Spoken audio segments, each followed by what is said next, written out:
Hey, welcome to Super Important Reviews. My name's Steve, and today I'll be going over the NECA's Mask Guard Predator from AVP. What is this, Steve? This is the Mask Guard Predator from Alien vs. Predator. It's my new action figure I've acquired, and we're going to go over it. Steve, we talked about this, okay? We need something new on the Super, so we're going to review something new. This is literally like the newest thing I've gotten. No, I got something newer for you. Well, technically no, because I got this before on your birthday. Yeah. I'm a horrible person. Yeah, it's okay. We get it. Yeah. But still, though, we're doing this thing. We got so many requests for this. We're going to do What this. are you even talking about? Oh, hey, Gigan. Alright, so I may have gotten a SH MonsterArts Gigan for my birthday. But Arnes, we gotta do the new figure. We gots to get the views. Steve, this is new. But this is newer. I got this. Oh, he took it away from me. Alright guys, I guess instead we'll go over the Bandai Tamashii Nations SH MonsterArts Gigan, which came out in 2014. Steve? It's 2016, Arnes. That's new for you, man. It's still new. If you guys don't know who this is Gigan from his appearance in Godzilla Final Wars. Came out in 2004, which is the last Japanese Godzilla movie we've gotten. Also, I want to point out in this video, we will be going over some spoilers from the movie, so if you guys haven't seen it, some of his accessories are actually caused by some actions that happen in the movie. So we will be talking about it, so if you haven't seen it, definitely recommend going and check it out before you check out this review. He's got a chainsaw! And I gotta say, this is probably the most requested review on this channel. Exactly. Which is crazy, though. That's maybe we're doing this one today. Steve will cut and paste some requests in here, probably. If I can find them. So without further ado, for the packaging, get a nice image of Gigan where you can't really see his face on the packaging. Maybe get a nice... Why are they hiding it for? So you can, I guess you can see the claw a little bit better, I guess. With the 60th anniversary, 2014, Gigan, Bandai Tamashii Nation. Side of the packaging, actually got a lot better shot of Gigan, which is pretty sweet. Other side, just not a whole lot going on here other than the slash on the cardboard. More Gigan. Wait. Where did these slashes come from? It looks like a claw. He doesn't have claws. Chainsaw? You did it more than once? Stop questioning. And on the back of the packaging, you just get him with some dynamic poses. Actually, not a whole lot of dialogue on the back of this one, unlike a lot of the other SH MonsterArts figures. It's just pretty much all the poses and all the stuff you can do. And some we go mumbo jumbo. So let's get this guy open up out of his cardboard prison. Alright, so now that we've got to open up out of his cardboard prison, first we're not going to go over the accessories. We're actually going to go over the figure here first, because I don't really want to be attaching all of them yet. So we'll go over his details, and then we will swap out the parts towards the later half of this video. And also, if you guys hear birds chirping or anything randomly going on in the background, my air conditioner went out, and it's really hot in here, so we decided to open a window. Because two guys in a small room does not work well together. Wait, didn't we just complain like last week how cold it is? It's Michigan. This is how this works. It went from like 30 degrees to 84 reasons. I'm going to state this right now. The reason why I haven't done this review in a while is just because I never really had the urge to buy this figure. Why not? Because mainly I have a lot of 2004 Gigans already. And there's not an SH to really go with him. Like, he's literally the only one from Final Wars. So wait, they only made him and they quit? Yeah, this is the only one they've released as of right now. Because the only other Millennium figure they have is the Yuji Sakai Godzilla 2000, which is more of like a concept version, while this guy is more suit accurate, but then again, also made by Yuji Sakai, so I don't know how that works really. Now, after saying all this, because it's the main reason why he's pretty much the last one I needed out of the figures that aren't like retools or recolorings. Now that I actually have this guy in hand though, this figure is awesome. As far as head sculpt, looks freaking fierce, pretty much like the movie. It's awesome. I love his Cycloptean eye here, which is actually really cool because it has that kind of grid pattern on the inside that's kind of like a bike reflector. Or how they like to do the insect figures like Batra and Mothra. Which looks really, really good on this figure. You know what that reminds me of? The comic book Cyclops from like the future, where he actually like has like that little beam that goes in his eye from like the RoboCop, I think it is. Oh, I think I know what you're talking about. The only thing that's kind of weird is he has this really giant beak with these little sipes coming out the side of his head, which is pretty accurate for how he looked in the Showa series, but it's just more of an updated look. But he has these ridiculously oversized teeth on the inside of his mouth. And it kind of hinders his articulation because he can't actually close his mouth. Like, this is literally all the articulation you get out of it. Is that suit accurate, though? Yeah, you don't really see him closing it too much. At least from what I can remember. It's been a little bit since I've seen Final Wars. It's a good movie, though. You guys should go check it out if you haven't. But you can also see on the inside of his mouth where he has his tongue details, which are actually in a very, very dark red. But the rest of his mouth is more gunmetal with the metallic silver on the beak portion. And then his entire body is in this really nice black and metallic blue coloring. Sort of like Alien. Like a lot of the NECA aliens are kind of in the same color scheme. Yeah. Which again looks really sweet. Really love the metallic horn up here. Which is cool too because it has like little indents on it to give a little bit more wear to it. And then starting to move down to his neck, you can notice all these little spike protrusions on the back of his neck. Which the only thing that really sucks about that is when articulating them, you have to really worry about those coming into contact with each other. Which the other thing that sucks is, since all this is metallic silver paint, if it scuffs, it shows. So that's something to be concerned about. Neck detail looks really nice too, which you get a lot more of that similar detailing like you would see on the Xenomorph. Which again, pretty much, this guy's just pretty much one giant, like, if Gigan got impregnated by a Xenomorph, this is pretty much what it came out. He's amazing. Yeah. It's cool too, because he even has more of these little spike protrusions on the upper portion of his shoulders. And then this buzzsaw here. Holy cow. What that sucks though is I wish they would go into the body a little more. Like, granted, it kind of helps with the articulation a little bit there. But it would have been nice if they could have still like rest on the inside, because if I lift this up a little bit, you notice on the section right here where it kind of squeezes in a little bit. I'm not 100% sure if that's how that's supposed to be, but on mine it's a little, I'm going to say warped. But I imagine that's mainly there to help with his articulation for the lower portion of his chest here. But the chainsaw blades do look really gnarly, especially when you compare it to the Showa Gigan. And the same with his giant hook hands, which has these little rods sticking out, which these are what he actually tries to lasso Godzilla with. Wait, they'll shoot out? Yes, these actually shoot out. The figure, no. But in the movie, he actually uses them to try to like grapple Godzilla into bringing him closer to him, into the buzzsaws. And then Godzilla goes... Explosions? Yes. That's how we get the accessory pieces. But for the spike claws, they're in the same metallic silver like you see on the top of his head. But these don't look quite as forged as, say, the spikes in the top of his head. These look a little bit cleaner. But overall, pretty gnarly. And just overly ridiculously huge. Like, this guy should have came out in the 90s. And then moving down to his legs, where you get his kneecaps with even more spikes on them. His feet, which are very reminiscent of the Showa Gigan, looks really good. Same metallic silver, more of that metallic black and blue on his legs. But he also has like these little raised edges, kind of like you would see on Red King or some of the other kaijus. Which isn't very traditional for Gigan, but it does help the detail stand out a little bit there. And then you have these blood red membranes connecting these black spines, which looks really awesome with these, again, more spiked little nails coming out of the top of them. Very Spinosaurus looking. This guy's ready for a battle. Oh yeah, this guy's ready for some confrontations, even though he kind of fails at most of the movie. Cough, cough. But anyways. And then also for his tail, you have even more blades on the back sections of each of these little plates, which are individually posable. I will say that, and that is really cool. Again, the thing that sucks is metallic silver, all this stuff kind of bumps in together. A little bit scary. So it feels like you're just going to play with this thing one time, set it up, and never touch it again, Steve. Yes, when you're articulating this thing, be very, very, very careful. And then for the tip of his tail, you have his blender. Guess what I'm going to call this. Gigan is really good at making smoothies, which I actually really want one right now because it's freaking hot in this room. And he also has these little nails sticking out of the back of his knees too. What is the purpose for those? I don't even know, but it's cool. That's all that matters. I feel like they just put random spikes on this guy just for the heck of it. Again, this guy came out literally 10 years too late. They were like, yeah, you know what? Just because we can, we're going to do this. And then before we get into his articulation, the only die cast that I'm really noticing on this figure is right here on the feet. For these little blades right here. Why his feet? Just to help with keeping him steady on your shelf. So he doesn't move around as much. Gives him a little bit more heft, which is nice. Although it might have been nice to maybe see a little bit more on the upper body. But I'm not feeling anything else. The rest of this feels pretty plastic to me. And for his articulation, which scares the crap out of me, but we're going to do this. His head can look about that far up, that far down.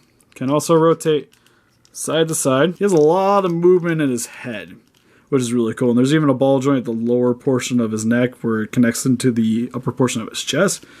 These little plates on his shoulders actually swivel up and down, which are amazing. Just give you a little bit more articulation, so his arms can move about that high up, that high down, can move forward about that far, backwards about that far. Also have a little bit of a swivel at the upper portion of the shoulder. His elbows are on a double joint, sort of, so they could bend in about that far, straighten out about that far. You get a little bit of rotation out of here, but nothing too crazy. For his hands are also on a ball joint, so they can rotate all the way around and do have a little bit of play with them, so you can move them in a circular motion. The buzzsaw blades on the front can pop out a little bit, so his chest can actually, it's a pain in the butt to try to do, but it can move a little bit forward, a little bit back.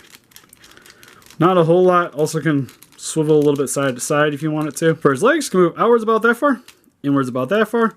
Has a rotation at the upper portion of the thigh. So his leg can straighten about that far, bend in about that far. Not really any rotation at the upper portion of the knee. Lower portion though, has a little bit of a swivel to it. His feet can bend upwards and downwards, and also can pivot a little bit side to side. Sails on his back can move in and out, and the center sail can move forward and back. Well, that don't look that bad. Yeah, which is again mainly for flying, but it also helps with the articulation for the upper section of his body. And then for his tail, it can pretty much bend however you want because each of these are on their own individual ball joints. Just be careful when moving it because you have to be careful of all these little blades on the top section of his plates. So I don't recommend moving it too fast. Just make sure you keep an eye on each of these when moving them.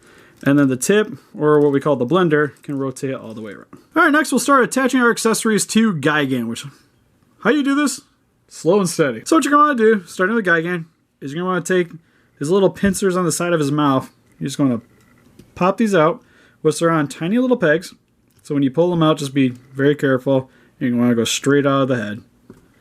Which on mine come out pretty loose. Like I actually had to add a little bit of nail polish to the top of this so it actually would stay inside of his head a little bit better. But we're just going to remove these, set these aside. Then you're going to take the blade on the top portion of his head. I'm just going to pull that out, which you just pull straight out from the top of his head. Then you're going to detach his head, which what you do is just going to grab pretty much, I grab right here where the little pincers come in. And you just pull straight up from the neck. So you want to try to pull out this way.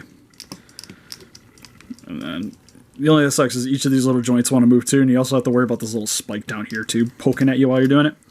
You're going to pop the head off, set the head aside. This part's going to be not attached to anything, so this part comes off pretty easy too. Just make sure when you set it aside, don't lose it. And the loose part is going to be the one that's going on top. Now, you're going to want to grab at the base of the neck, do the same thing like you did with the head, and pull upward. Which, it's kind of hard because, again, he has a lot of pointy parts and stuff that shifts. Struggle is real. Yeah, it's also hard to do on camera because you're trying to pull it up without messing up anything and also looking through a screen. Alright, so this is all detached. Next, we take our accessory piece, which what this is Gigan's replacement neck after Godzilla blows his head off at the beginning of the movie. You're going to attach this onto the ball joint. You're going to make sure that the ball joint's pretty centered because otherwise it's going to have a really hard time going into the socket here. And then when attaching it, oh, it actually looks like there's a little bit of die cast right there. You don't really see it, but right here. You guys might notice underneath the buzzsaw, looks like there's a... I'm not sure if that's the plastic portion right here. That might be this, the plastic portion. I can't feel it, Arnes. Looks silver. Not sure what it is. So then you're just going to make sure that this little nub on the front portion of the neck is lined up with the buzzsaw right here with the little grooves. And then you just move the shoulder plates a little bit to the side so that you can push it downward. Also watch out for the silver portion on the back here, not coming into contact or scraping on the back section of the spine here. Then you just line it up, push it downward, and plates might move a little bit. On mine, it doesn't really, like, you'll feel, you don't hear it pop in, but you'll feel it once you get it in there because it won't want to lift back up. Then you take Gigan's head, attach it on the ball joint here. Then you're going to reattach his horns and little pincers with his replacements, which are a little bit more fitting for his buzzsaw hands, but you just put them into the peg holes here. And the pincers, it doesn't really matter which side you put them on. They're pretty universal. So you just want to go in straight. Again, be pretty careful because these are really thin pegs, so you just want to worry about that. And then sometimes they don't want to go in easily. Like this one's actually a little bit thicker on this side, so we're going to swap that out real quick. Now we have Gigan's upper body assembled.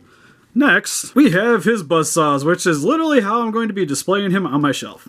So how you get these on is you're going to want to grab at the base of the forearm and then right here on the back section of his claw. And he's going to pull straight out. Pretty easy to do. And then it might seem funny that the ball joint went into the spike, but that's how it is on these ones. Because you can even look on the back section of the buzzsaw here. Has a ball joint there as well, so he's a crap ton of ball joints. Then you do the same thing for the other side. Pull it straight out.